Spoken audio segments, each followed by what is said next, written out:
So this one I'm gonna call my investing plan for 2023. But really it could also be your investing plan for 2023. What is your investing plan? Let's dive into it. Have you ever determined what your investment goals actually are? What do you want to achieve with your investments? Are you saving for retirement, down payment on a house, or some other financial goal that you have, like a car or college education or whatever it might be? So once we figure out what it is we're trying to get, what it is we're trying to achieve, have you clearly defined those investment goals? Because a clear, defined goal is going to help guide you through your investment decisions to get that goal. And I always like to say this. One of the main things you should always look to invest in, this is one of the greatest investments you'll ever make, and you know the answer to this. It's you. Investing in yourself. That is seriously one of the best investments you can make. And sometimes that takes money. Let me give you an example. Back in about 2013, I was going through some hard times. I was a financial advisor. I was in real estate. I was just losing all of my real estate. Not losing it, but I made some bad decisions. I didn't have the skill set and the knowledge that I needed. And because of that, I had to sell off all my real estate. And I lost my way, if you will. And I remember going to an event. I was there with Larissa, and we're sitting there and we're watching this guy on stage, Scott. And we knew we needed help. We needed to invest in ourselves, but we didn't know how to do that.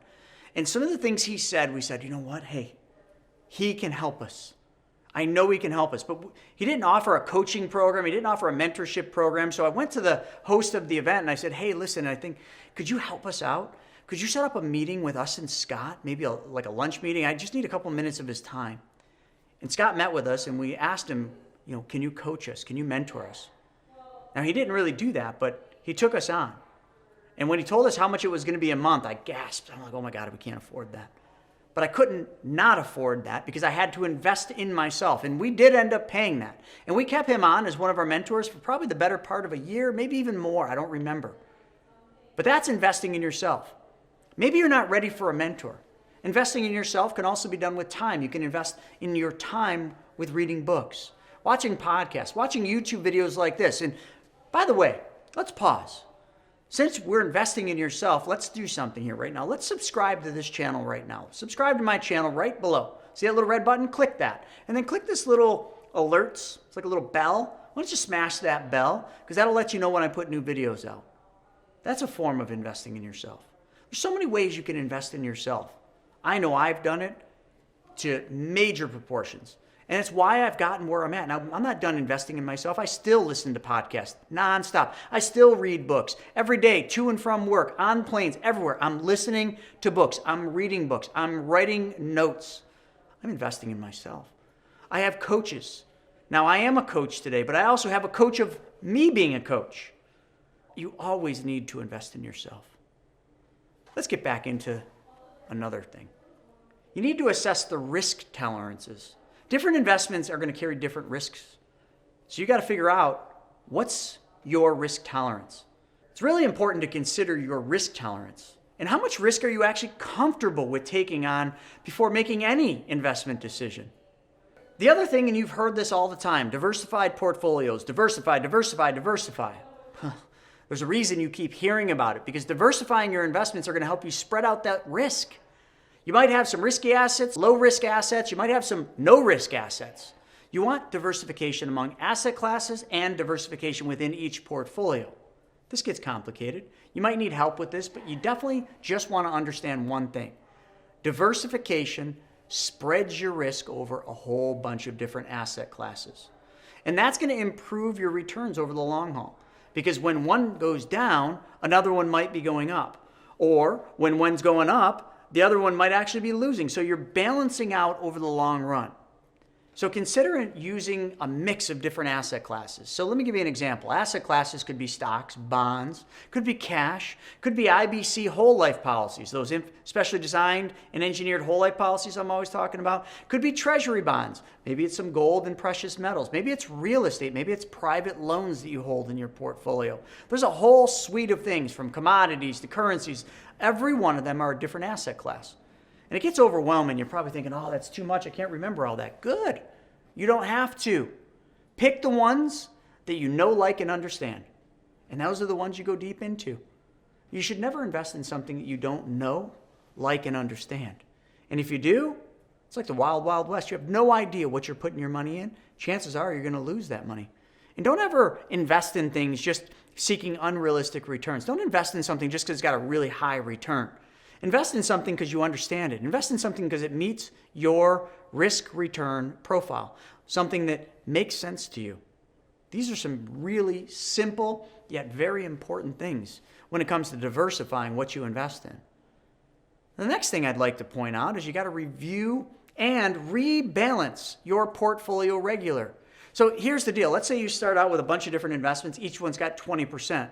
One might do really well, and it might all of a sudden become 50% of your portfolio, which is out of balance. So if that one gets hit, you are 50% invested in that, and you only meant to be 20. You got to rebalance. Sell the gains, okay? Sell it off, sell it down to 20%, reallocate that into the other one so that it balances you out. You got to do this on a regular basis. Mark it on your calendar, quarterly, maybe even monthly. Not hard. Look at your investments, go into your accounts, and just make sure that you're not out of whack anywhere. It's very important to periodically review and rebalance your portfolio to ensure that it's still aligned with your investment goals and your risk tolerances. I can't tell you how many people I've looked at. I'm like, wait a second, you got 80% in this? How'd that happen? I don't know. It's always, I don't know. Well, I do. That one did really good and you forgot to take your gains off the table. You got to know when to hold them and when to fold them, folks. And that's part of the rebalancing.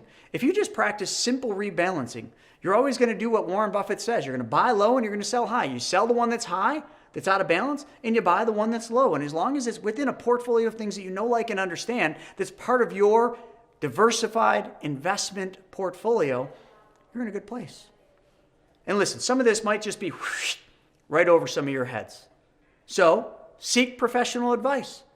If you're not sure where to start with that, or you have questions about your investment plan, well, send me a DM. Yeah, just type a question down in the bottom of this YouTube and I'll answer it to the best of my knowledge. You got to sometimes reach out for guidance. Remember I talked about investing in yourself? Now, I'm not a coach that's going to charge you, but I'll answer simple questions. I'll point you in the right direction. Heck, maybe even we can help you here. But sometimes the guidance of a professional, I like to say investment advisors more so than financial advisors, because financial advisors, they come in many shapes and sizes. I like IAs, investment advisors, because they have a fiduciary responsibility to you, and they're bound by that. They can lose their license if they don't do what's in your best interest. Financial advisors are not all fiduciaries. Some of them just want to sell you crap, and you don't want those. Get rid of those. If you ever meet with a financial advisor and it just seems like they're just trying to sell you things, they're making bad advice, get a second opinion.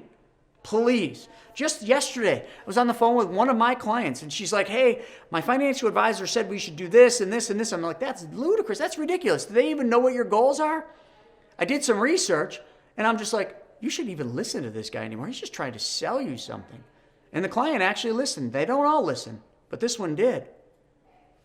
But a good IA, a good professional, okay, a good investment advisor, what they can do is help you create a personalized investment plan. And sometimes you want to look for the little letters after their name. Maybe CFP, Certified Financial Planner. They can write you a financial plan. They're going to charge you, and probably a lot, but it might be worth it. Or just get someone to, heck, you could do this yourself. Create your own personalized investment plan. What is it that you want to invest in? Write the plan for yourself. Heck, YouTube will show you how to write a personalized investment plan. And make sure that your personalized investment plan meets your needs and your goals, because you're unique. Your needs and goals are different than somebody else's. Don't think that somebody else's needs and goals are always the same as yours. So let's do a quick recap here. The first thing I said is you got to determine your investment goals. What is it you're trying to achieve? Retirement, down payment for a house, college education, some financial goal. Figure it out. Number two, don't ever be afraid to invest in yourself. Remember my story about Scott? I was broke back then, but I still invested in myself because I knew I had to. Number three, you got to assess your risk tolerance. All investments carry different levels of risk, so what one makes sense for you?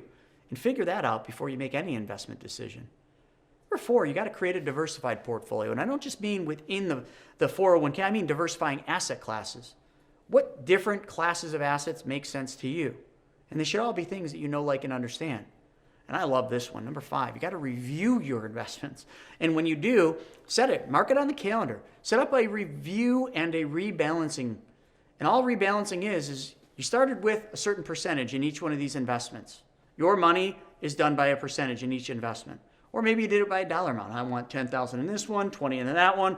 Well, over time, you're not going to have 10,000 in this one and 20 in that. It's going to be like 8,000 here, 12,000 there. You're going to be out of whack.